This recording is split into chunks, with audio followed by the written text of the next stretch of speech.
Welcome to the Sound of Movement podcast. Today we are taking a deep dive into program periodization, specifically talking about progressive overload, which is the number one most important principle in strength training, in any training whatsoever. We're going to talk about how to level up your programs, how to level up your training. Let's go. We are the gym that teaches people how to move instead of just exercise, because we believe that health is about performance, not just body image. What's up, everyone? If you're new to the tribe, Rich is behind the mix, Yanni's across the table from me, and my name is Rad Burmeister. We are Unity Gym experts at turning driven people into athletes. This episode is brought to you by the Unified Movement System, the only online program effectively balancing strength, flexibility, and fitness so you can unleash your inner athlete. You can get daily coaching by us, plus our epic program and revolutionary structural balance blueprint to create your ideal program and optimize your performance. As a valued listener, you can use the link in the description to get your first month free. But today we have a very, very special announcement. Because we've completely rebuilt the UMS from the ground up based on our long-standing tribe members' feedback, which was that they found the workouts were just taking a little bit too long for them. They weren't as efficient as they'd like them to. We've rebuilt the program with 1 hour follow-along workouts. It's exactly the way that we do it at the gym. So like our at-home workouts, where we do a follow-along workout where you just press play and join in with me, the UMS now has follow-along workouts. And this weekend, we're doing it as a flash sale where you can grab the Phase 1 UMS for $47 and you will own it forever. You don't need to subscribe. This is the only chance you're ever going to get to be able to try the UMS out without subscribing to the program. Own it like an NFT. Yeah, that's right. That's right. Now, before we get started, warm welcome if you're on the live stream on our YouTube channel here. Leave a comment and we'll send you some love. Remember that anyone can join and interact. All right, let's go. Let's go. And we'll send some love back to our UMS Movement Mastermind. We are linking to the Facebook group. Get yourself over here.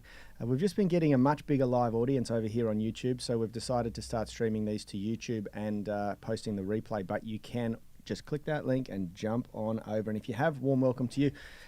Remember, tribe, we've actually had a massive hit of new subscribers today. We've had about 45 new subscribers today. So welcome if that's one of you. If you do jump on this live stream, introduce yourself in the comments. We'd love to know where you're tuning in from. Efficiency is key. Efficiency has always been key here at Unity Gym because we have we're in a very, very densely populated office corporate environment here. We have a very high socioeconomic environment with corporates who really need to get their workout done and dusted quickly in between 45 and 60 minutes. And so, you know, initially, when we first launched our UMS online coaching, we were really excited because we were able to finally produce a program that we kind of did. And it was kind of an amalgamation of Rad's, mine, and Richard's, the way we trained, what we liked. But what resulted was a 2 or 3 hour workout in some cases for some people. And it was a completely different program and experience to what we do in the gym here. In the gym, over the last 8 years, we've iterated upon iteration to create the most efficient, balanced workout you can possibly get that delivers on the promise of delivering strength, flexibility, and fitness in every workout and progressively overloads the body. And today's discussion on program periodization and the use of overload methods to continually level up is going to have a real big efficiency emphasis. So it's important and it's that we make that point off the bat. And the reason why is because, like anything, I'm drinking a cup of coffee here, and I'll use the analogy here. The first time you ever had a strong cup of coffee, you probably got a bit of a rush from it. You would have experienced that uplifting, caffeine hit. And over time, as you drink more and more coffee, your body adapts, your metabolism adapts to the caffeine, and it slowly doesn't have as much of an effect. If you don't believe me, go off coffee for a couple of weeks and then try it again. Have the same amount of coffee that you're having today, and it will knock your socks off, The same thing happens to most things that we expose our body to, including exercise stimulus. Our body adapts, and that's what we want. We want it to adapt. Unfortunately for us over time, that either means that we need to, just like coffee, drink more of it, have more exercise, which, either elongates the workout, makes it a lot longer and less efficient, or we have to figure out how to get more out of our workouts. We have to improve the efficiency of the workouts. And we do that with the introduction of overload methods. But surprisingly, what Rad, Richard and myself have found, and it was really a lesson 20 years in the making for myself and probably Rad, and Richie's maybe a few years younger than us in training age because he's 10 years younger than us. But it was a long lesson to learn, and we only learnt this lesson a couple of years ago in Unity Gym, watching our tribe members and interacting with some really high-level coaches and physiotherapists, is that before we even dabble in this stuff, it's really important that we point out that the beginner lifter yields the biggest result from optimizing technique. Why don't you explain a little bit about that? Well, I think the biggest, I think first you have to talk about how people go wrong with this, because the problem is that my observation of what goes on in gyms and with training, and it was certainly the same way for me, like my early years in training was in martial arts, and when you do martial arts, you go into a martial arts school and you look around at what everybody's doing, and you always look at the senior students, you look at what the senior students are doing, and of course you think, well, that's what I want to do because I want to be able to do that. And I remember once I became an instructor, and I was one of the senior students at the Kung Fu Academy that I stayed with for a decade. And I remember when one of the students came in, so, you know, we have a teacher there, or in Chinese you call it Sifu, and he taught the instructors and the senior students. There was only about 8 of us, and then we taught everybody else, the beginners. And I remember one time before one of the classes that I was doing, I was finishing up my training and I was doing one of the forms, and one of the beginners came up to me and said, "Oh, when can you learn that? That's what I came here for. I want to learn that stuff." And that was the first time that it really hit me, the mistake that what people make, and that I'd made the same mistake as well, where you think that, you know, you watch something that an advanced student is doing and you think that the way that you get there is to practice that thing that they're doing.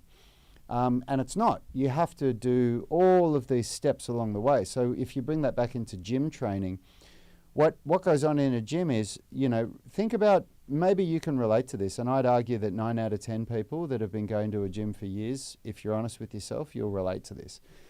The first time you went to the gym, you either went by yourself or with a friend. If you went with a friend, the friend either knew as little as you did or knew more than you did. Slightly more. Slightly more. And that friend that knew that friend that knew slightly more than you learnt the same way that I'm about to describe here, which is you go into the gym, you don't know anything, you look at the people that you think know more than you, that have been there for longer than you, and you copy them. And so that's where people start lifting way too much weight for what they can lift. That's why people develop these squats where they can barely go past parallel, but they boast about how they can lift, 1.5 times their body weight or whatever. Or people talk about how they can do 5 or 8 pull-ups, and you show them what one pull-up actually is. You show them start from a dead hang, with your arms completely straight and your shoulders elevated, and then depress your shoulders and pull your chest to the bar, and they can't do one pull-up. But then they go, no, we'll just watch, I'll just get my chin above the bar. But that's not what a pull-up is. And so the problem in all these scenarios is that you've got people that aren't understanding where the biggest gains that you have are, which is, it's not about learning the moves that the advanced student at the Kung Fu Academy can do, and it's not about training the same way that you see somebody in the gym training that you want to be like. It's about understanding that the first thing you have to learn is learn how to do things the right way. And only when you know how to do it the right way, and knowing how to do it isn't it's not a verbal lesson. I'm not talking about when somebody explains it to you and you go, I know how to do it the right way, now I'm going to go and do it. That's understanding how to do it the right way. What I'm talking about is teaching your body how to do it the right way through repetitions. And whether this is true or not, a lot of people have probably heard that analogy. It takes 3,000 repetitions of something before you really know how to do it. And that does make sense to me, because that meant if you went to the gym and you did, let's give a really extreme example. Let's say you did 10 sets of 10 reps, so you did 300 reps in one workout. That would mean that you'd have to do that workout 10 times before you got to a point where you understood that. And that makes sense to me. Yep. That makes sense. So if you halve that, let's say you did 5 sets of 10 reps, well, you'll need to do that workout 20 times before your body really starts to understand that. But here's the kicker. You've got to do it the right way for 3,000 repetitions, let's say that number is true. Yep. You've got to do it the right. It's not just about doing it; it's about doing it the right way. And this is where people go wrong. Yeah, 100%. And we've had this discussion with so many people, and we've seen it firsthand when they come to the gym, and we dial in their technique, optimize their technique, and they get stronger, and they go, oh wow. But then on the flip side, we've had people go, wow, when I do the technique right, I can't lift as much. Like in the squat's a great example. If I do it right and I maintain really good form and technique right the way through every rep, I'm intentional with my end ranges, all these little cues that we talk about in the Unified Movement System, then they tend to have to drop the weight right back and build themselves up again because, they realize, wow, I couldn't even do one rep properly, at the weight that I was attempting initially, So it's a big kick to the ego when you first come in and start to optimize your technique. But, on the plus side, it is a much better way to keep doing things for a long period of time. It's the key to longevity. And very quickly, just for those of you who don't train in the gym who might be tuning in and listening, it's the same for running. Recently, last year, I set myself a goal to do a distance run. I haven't done any distance running for about a decade. And the first 3 months of my training was just about optimizing my stride and conditioning my body, conditioning all of the joints and the tissues for impact again. And so, there's no cardiovascular training getting done. There's no VO2 max training getting done. There's no muscle buffering training being done yet. It's all just foundation conditioning. And that means really slow running at a really slow, for me, it actually meant starting walking because you're not allowed to go over about 130 beats per minute heart rate. I wanted to stay within 110 to 130 beats. And you get a little bit of adaptation to the cardiovascular system, but it's minuscule, But what's happening is you're getting your stride right. You're conditioning all the tissues again for that type of stimulus. And you're making sure that you don't pick up an injury, which is, of course, going to stifle your ability to compete at anything, And that happens in any sport, any type of exercise. You have to first optimize your technique. And so if we can assume that everyone's absorbed that and swallowed that and probably swallowed their pride at the same time, because a lot of people will have to. Yeah, but I think the biggest problem is that it's human nature to not do this, and we're living in an era where there is this massive, massive change that's going on in the world right now, and it's all because of the internet. Because if you went back to when Yani and I started our training, and maybe even Richard, YouTube wasn't even a thing. Like you couldn't find information even if you wanted to. Like where I used to get my training tips from and what I wanted to strive from the video store, from hiring Jet Li and Bruce Lee movies, because that was all I could get. Yeah, we didn't know about YouTube, I remember when I found in Chinatown that they had shops there where you could buy DVDs of Chinese martial artist training, and I was like, I was in a lolly shop, or a toy store as a kid. Yeah. I couldn't believe that you could get this stuff. So the idea that you can now search for things on YouTube is just so revolutionary. Yeah. So there's an opportunity there that was never there when I started my journey. But you have to make sure that you listen to the lessons that are being taught by people like us. I think that's a really important thing.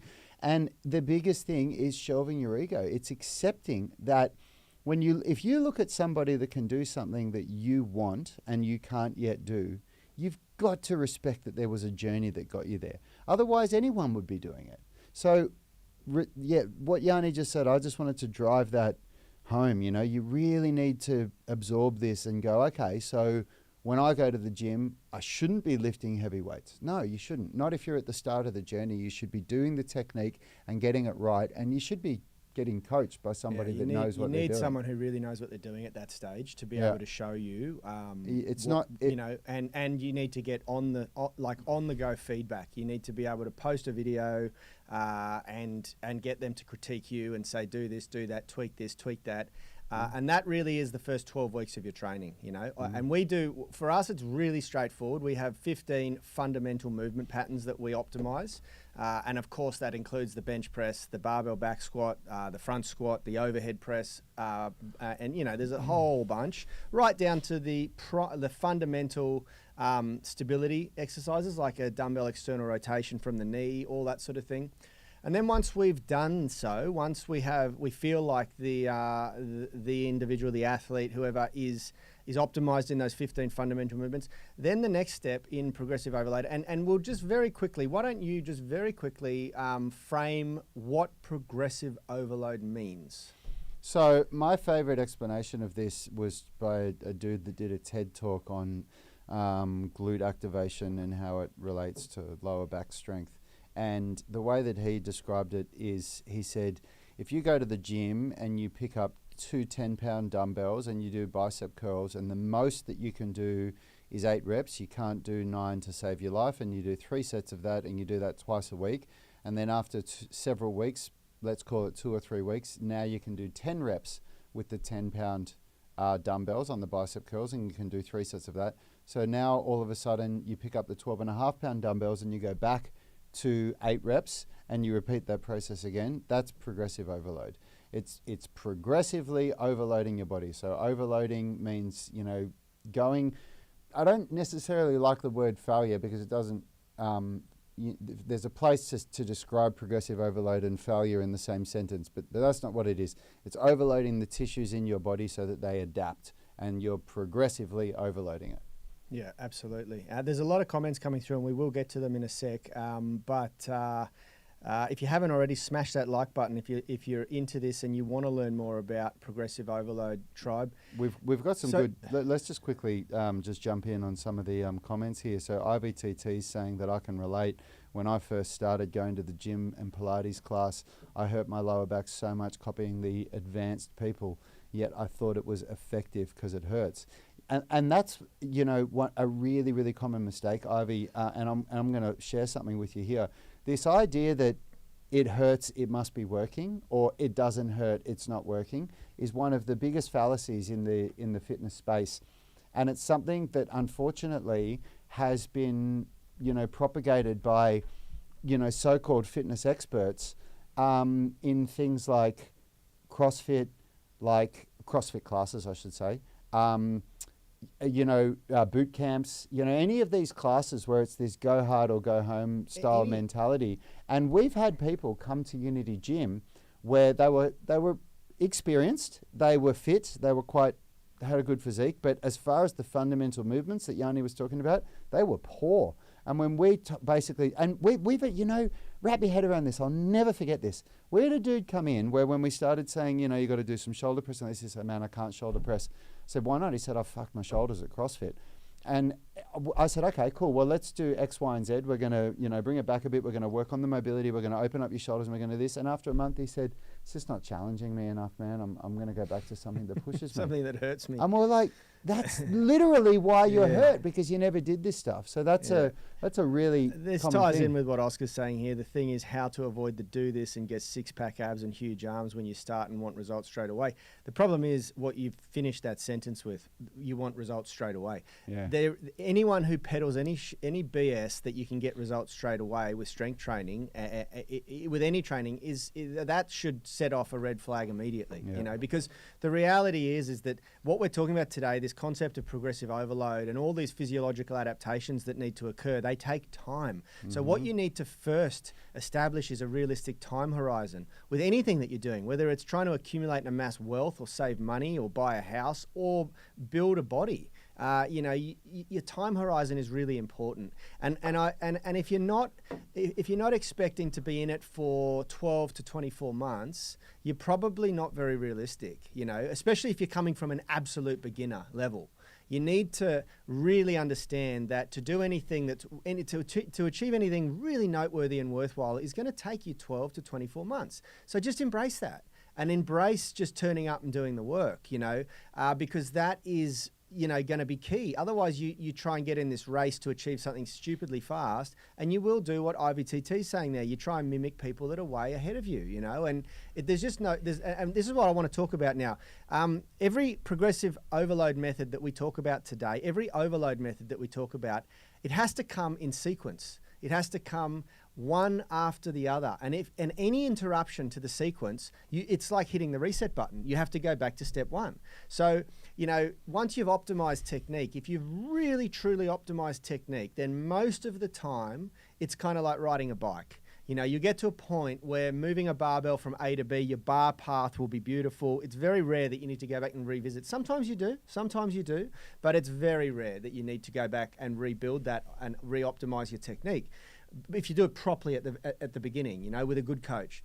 But from there, when you start to introduce overload methods, the very first step after optimized technique is to learn to use basic loading variables. So understanding how to manipulate tempo, understanding how to manipulate time under tension with your sets, with your reps, with your tempo, with the rest intervals, with the recovery intervals after sets, and also how to put together a program split that's going to optimize supercompensation, you know, maximize the 72-hour supercompensation strength curve, adaptation curve. And that sort of stuff is kind of where most personal trainers end. That's where most coaches sort of get an understanding of, and then that's it. They don't really understand how to take it beyond there. And so when we talk about going further today, if it baffles you, if it overwhelms you, don't worry. Most people are sort of overwhelmed by this stuff. I know a lot of personal trainers. I was one of them for many years who didn't get this stuff, who really didn't have a good understanding of program periodization and overload methods. So you're certainly not alone. But you can get a lot of great results by following those first two steps. Optimize your technique and then learn to build proper programs using the program variables, the overload variables like sets, reps, tempo, rest, recovery between exercises or workouts, and how to put a good program split together for your goals, whether it's running, whether it's strength training, whether it's CrossFit, whatever, you know. Those are the two first steps, and they're both really, really important. And then from there, it starts to get a little bit more fun. And we've been writing about this in the Inner Circle emails all week. The first overload methods that we introduce is actually what we're doing right now, which is the use of Interset overload methods, I-N-T-E-R set overload methods, which is where you start to manipulate the variables on the set and exercise selection level. So the most classic example that most people who've trained in gyms will know is a superset, where we pair two exercises together. You can do opposing muscle groups or the same muscle group, most commonly the same muscle group, with a maximum of 10 seconds. Sometimes people blow it out to 30 seconds for a strength superset between those two exercises. So on the base level, on the foundation level, what that's doing is it's improving workout efficiency. It's getting more out of the time that you're spending in the gym because you're no longer resting 60, 90 seconds or 120 seconds between those two exercises. You're grouping them together. So you're increasing the volume, you're increasing the time under tension. Very commonly used for muscular hypertrophy, you know. In the at-home workouts this month, if you guys are up to phase 5, we're using trisets as a hypertrophy method, you know, and they are destroying us. I'm doing a triset with the gym equipment. Rad's doing the triset in the at-home workouts. This is a basic overload method, but it's flooring us, you know. And the reason is because very few people train at this intensity for long enough where the chips fall into place and you get up to the really advanced stuff that I spoke about, that I'm going to talk about in today's email that's going out to our Inner Circle tribe, which you guys can all subscribe to if you download one of our blueprints.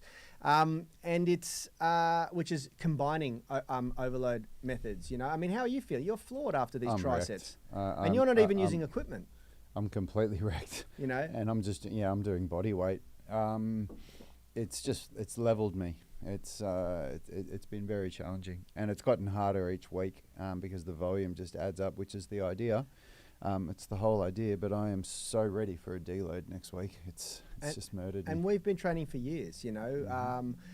So here, the really important thing to understand is that we're going to talk about some really cool advanced stuff here, but that doesn't mean that it's right for you at your stage in training. Because remember, very importantly, these progressive overload methods need to stack one on top of the other. And the worst thing that you can do if you're a beginner or if you're a coach training a beginner is to give them the most exciting, shiny object too early, you know, because one, it's just going to blow them out. They're not going to have the training capacity to actually finish the workout lifting decent weight. And two, there's a very high risk of injury if you don't have the conditioning to handle it, you know. So the first step to introducing overload methods is those interset overload methods where we start to do supersets, trisets, monster sets where it's 4 exercises together, giant sets where it's 5 or more exercises all stacked together. And you can do, there's so many different options that you can do there. You can do all on the same muscle group. You can do opposing muscles. You can do opposing limb giant sets, all sorts of supersets, all sorts of stuff like that, depending on whether you're training for weight loss, strength, hypertrophy. Really, the sky is the limit once you start to go down this path, if you understand the basic principles. The second, or I would say the fourth step, so first step is technique optimization. Second step is to learn to use the basic loading variables, sets, reps, tempo, time under tension, recovery, all that sort of thing. The third is the interset, and the fourth step is intraset overload methods. Intraset overload methods, unlike interset, where it's on the set or exercise selection level where we pair them together. Intraset is where we start to manipulate the variables within the set. The most classic and my favorite example, and I know Rad and Richard use these a lot too, is pause reps. So we start to add a pause in the tempo, and you can see now, if you don't understand how to use tempo and you're not writing proper program cards, you won't be able to use this because you're not programming properly yet anyway, But where you would add a pause is at the least advantageous point of the workout. So the most common is at the bottom of a squat or at the bottom of a bench press, at the top of a pull-up or chin-up where your chest is on the bar. And that adds a level of difficulty that is going to increase both intensity and volume because you'll most likely be putting more time under tension. Intraset overload methods, unlike interset overload methods that are more to enhance, that are really there to enhance the efficiency of your workout, so you get more done in less time. Intraset are there to increase the intensity of the workout. And they're a great way to bust through strength plateaus. Another really common one that we use, and you can explain how we use it to bridge the strength gap, is eccentrics. Yeah, absolutely. Eccentrics are just a phenomenal way of bridging a strength gap. It's my favorite way. There's a lot of different ways to bridge the strength gap with movements, and I usually use them for calisthenics specifically, because with calisthenics, you only have leverage and exercise selection to manipulate intensity, which is hard to get everything right. When you're lifting weights, you've got the weight to lift, so you can just reduce the weight. You just adjust the weight. So of course there are weightlifting movements that are more challenging than others, and there's a certain order that things should go in, but it's very, very different with calisthenics training. And the jump from one movement to the next is often just far too great for somebody, and eccentrics are a really, really good way to bridge that gap, because you have 150% of your strength eccentrically than you do concentrically, roughly, which means roughly you can lift 50% more. If you could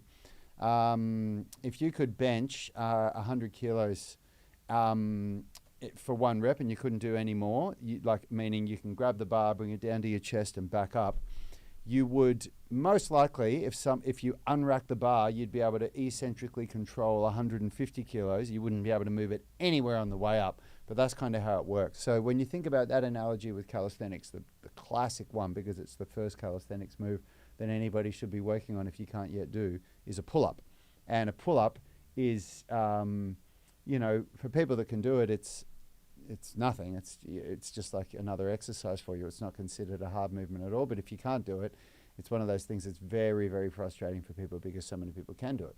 So if you can't do pull-ups, eccentrics are an amazing way to be able to develop that pull-up strength, because you still build strength doing the pull-up pattern that translates directly to a pull-up.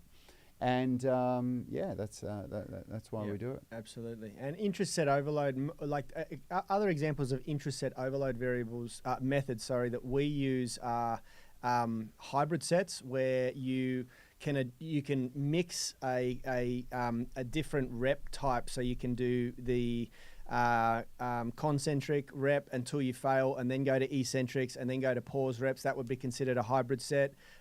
There's also mechanical drop sets, where you adjust the posture or positioning of the body or leverage in calisthenics to make it a little bit easier so that you can then bust out a couple more reps to get the volume, the targeted volume.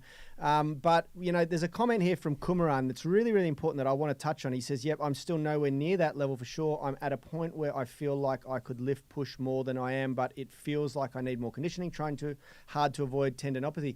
What you've got to remember, and this is why progressive overload is so important in your training, is that the tissues in your body are responding to the stimulus at different rates. The very first adaptation that occurs after a number of weeks is the nervous system. The central nervous system learns how to sequence and fire the muscles at the right rate, at the right coordination. It learns how to switch off opposing muscles so that all of the motor units are firing the correct muscle for the movement, and you feel stronger.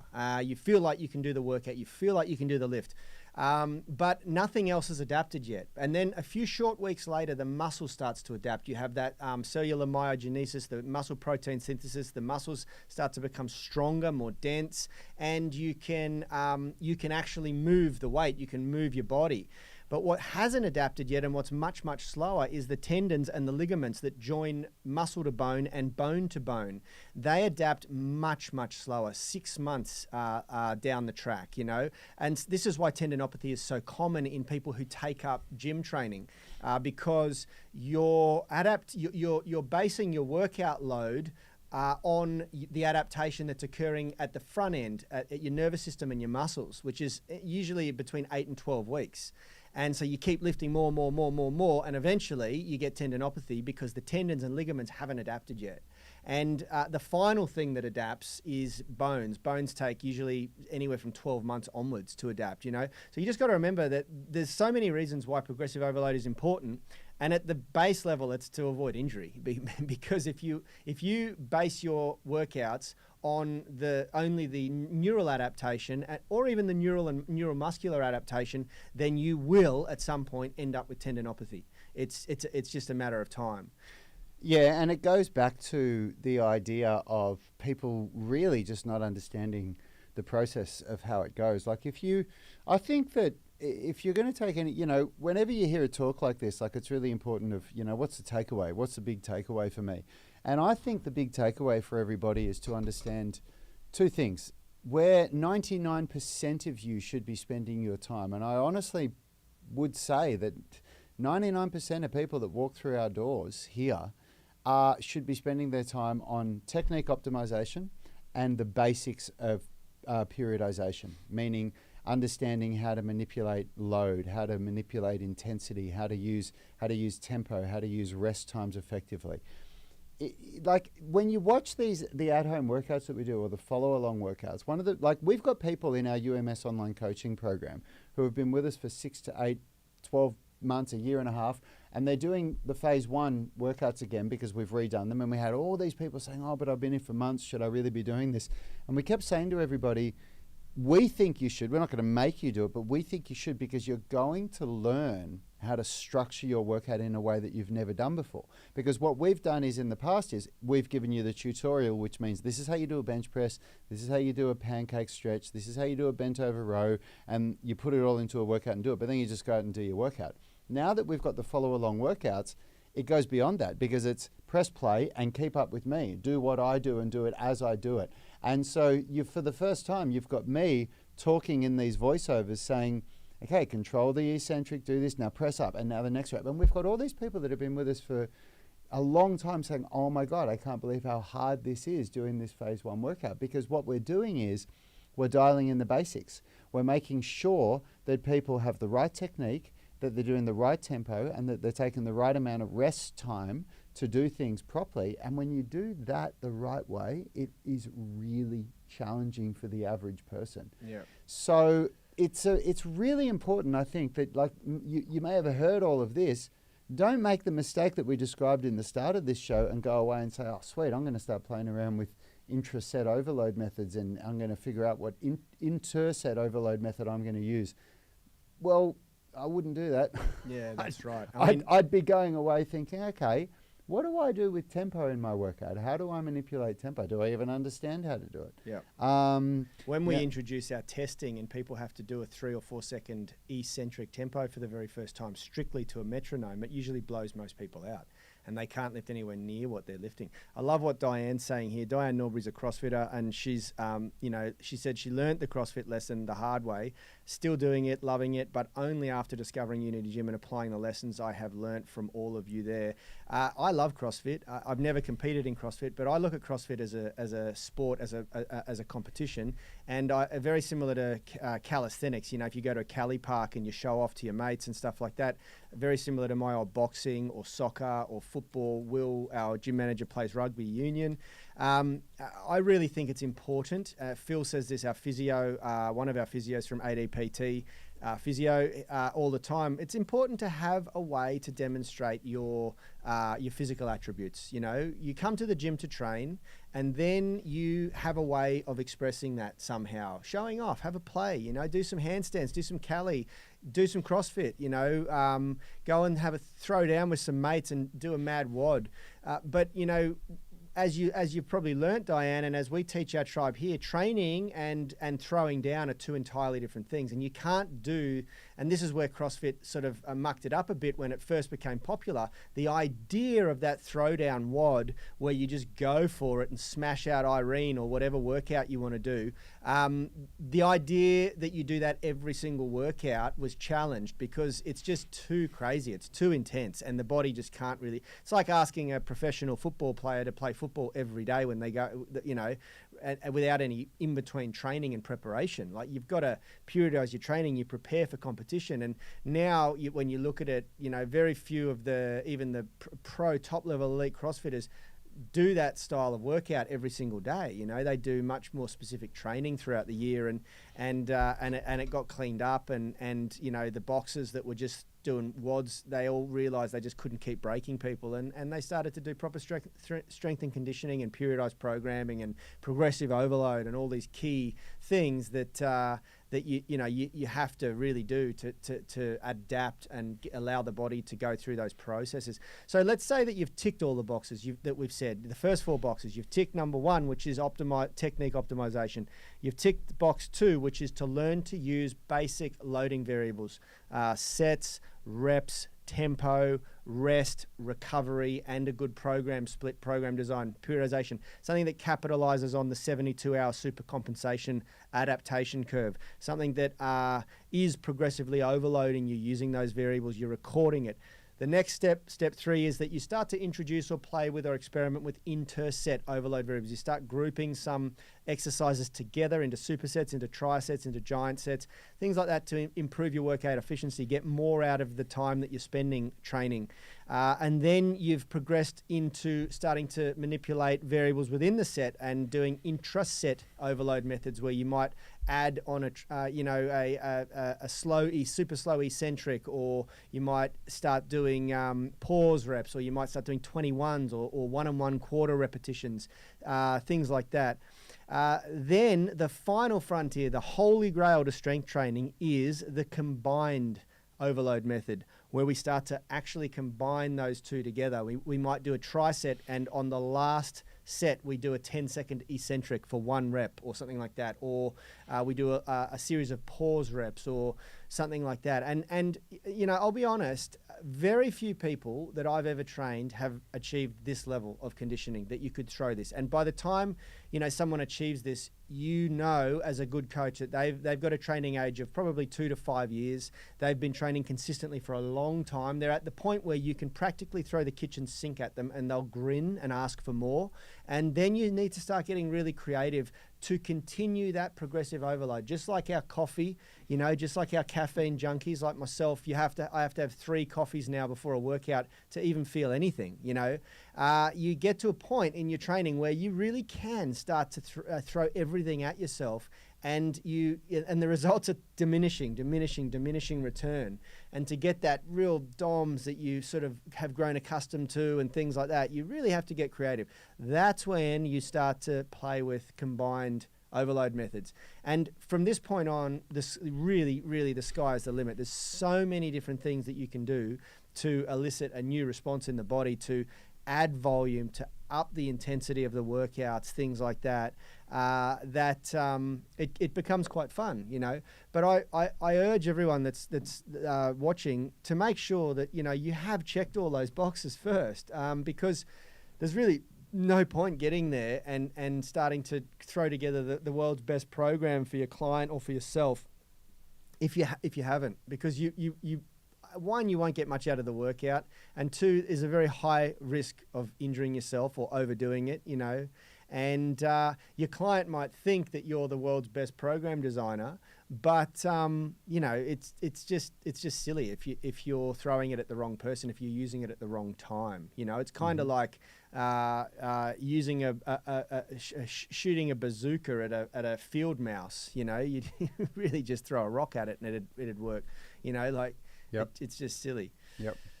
Yeah, look, guys, I hope you got something out of that. And if you're listening to this and you're wanting to know, how do you do this stuff? How do you put it all together? How do you make it work for you? I'm telling you right now, grab the flash sale that we're going to put a link for in the description of this video. We always have a 30-day money-back guarantee. No questions asked, money-back guarantee. That's our promise to you, and our promise on delivering value is that we know that you're going to find value in this. And if you don't, for any reason, all you need to do is say, look, you know, it's not for me. I'd like to get my money back, and we do it, no questions asked. So you've got absolutely nothing to lose. Grab the UMS Phase 1, see how good programs are written, and learn how you can become strong, flexible, and fit in under 1 hour every day, 1 hour workouts. In fact, the way that we've written the program is it's fully customizable based on your commitment level. You can train as little as 2 days a week and as many as 6 days a week with the UMS. So grab it, see how we do it. And I promise it will be the most efficient, balanced workout you will find, bar none. For sure. Thanks, everyone. Have a wonderful day. We're going to jump over to our UMS online coaching weekly call. This is where we do the coaching calls for people subscribed to our UMS program.